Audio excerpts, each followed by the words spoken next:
ಬೆಂಗಳೂರು ನಗರದ ವಿವಿಧ ಪ್ರದೇಶಗಳಲ್ಲಿ ಮಾದಕ ವಸ್ತುಗಳನ್ನು ಮಾರಾಟ ಮಾಡುತ್ತಿದ್ದ ಇಬ್ಬರು ವಿದೇಶಿ ಡ್ರಗ್ ಪೆಡ್ಲರ್ಗಳು ಸೇರಿದಂತೆ ಮೂವರನ್ನ ಸಿಸಿಬಿ ಪೊಲೀಸರು ಬಂಧಿಸುವಲ್ಲಿ ಯಶಸ್ವಿಯಾಗಿದ್ದಾರೆ.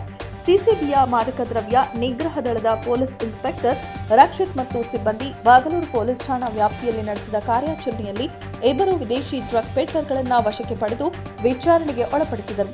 2024ರಲ್ಲಿ ವಿದ್ಯಾರ್ಥಿ ವೀಸಾ ಪಡೆದು ಭಾರತಕ್ಕೆ ಬಂದು ಉತ್ತರ ಪ್ರದೇಶದ ಖಾಸಗಿ ಕಾಲೇಜಿನಲ್ಲಿ ವಿದ್ಯಾಭ್ಯಾಸ ಮಾಡುತ್ತಿದ್ದು, ನಂತರ ಬೆಂಗಳೂರಿಗೆ ಬಂದು ಬಾಗಲೂರಿನ ಮೋಹನ್ ಕುಮಾರ್ ಲೇಔಟ್ನಲ್ಲಿದ್ದುಕೊಂಡು ದೆಹಲಿ ಮತ್ತು ಇತರ ಪ್ರದೇಶಗಳಿಂದ ಕಡಿಮೆ ಬೆಲೆಗೆ ಎಂಡಿಎಂಎ ಕ್ರಿಸ್ಟಲ್ಗಳನ್ನು ಖರೀದಿಸಿ ಪರಿಚಿತ ಗ್ರಾಹಕರಿಗೆ ಹೆಚ್ಚಿನ ಬೆಲೆಗೆ ಮಾರಾಟ ಮಾಡುತ್ತಿದ್ದುದಾಗಿ ಬಾಯ್ಬಿಟ್ಟರು.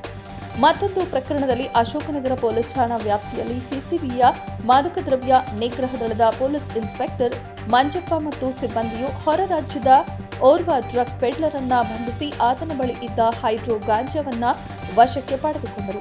ಬಂಧಿತ ಆರೋಪಿಗಳಿಂದ 4,20,00,000 ರೂಪಾಯಿ ಮೌಲ್ಯದ 1 ಕೆಜಿ 120 ಗ್ರಾಂ ಎಂಡಿಎಂಎ ಕ್ರಿಸ್ಟಲ್ ಮತ್ತು 2 ಕೆಜಿ ಹೈಡ್ರೋ ಗಾಂಜಾವನ್ನ, 2 ಮೊಬೈಲ್ ಫೋನ್ ಹಾಗೂ ಕೃತ್ಯಕ್ಕೆ ಬಳಸಿದ ಇತರ ವಸ್ತುಗಳನ್ನು ಸಿಸಿಬಿ ಪೊಲೀಸರು ವಶಪಡಿಸಿಕೊಂಡಿದ್ದಾರೆ.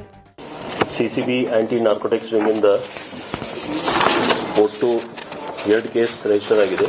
ಒಂದು ಕೇಸಲ್ಲಿ ಬಾಗಲೂರು ಪೊಲೀಸ್ ಸ್ಟೇಷನ್ ವ್ಯಾಪ್ತಿಯಲ್ಲಿ ಒಬ್ಬ ಫಾರಿನ್ ನ್ಯಾಷನಲ್ ಇಬ್ರು ಫಾರಿನ್ ನ್ಯಾಷನಲ್ಸ್ ಕಡೆಯಿಂದ 1 ಕೆಜಿ 120 ಗ್ರಾಮ್ಸ್ ಎಂಡಿಎಂಎ ಕ್ರಿಸ್ಟಲ್ಸ್ ಮತ್ತೆ ಫೋನ್ ಮತ್ತೆ ಎಲೆಕ್ಟ್ರಾನಿಕ್ ವೇಯಿಂಗ್ ಮಷೀನ್ ಎಲ್ಲ ಸೇರಿ 2.20 crores ಡ್ರಗ್ಸ್ ಸೀಸ್ ಆಗಿದೆ. ಇದು ಫಾರಿನರ್ ನ್ಯಾಷನಲ್ ಇಬ್ರು ಅಕ್ಯೂಸ್ಡ್ ಇದರಲ್ಲಿ.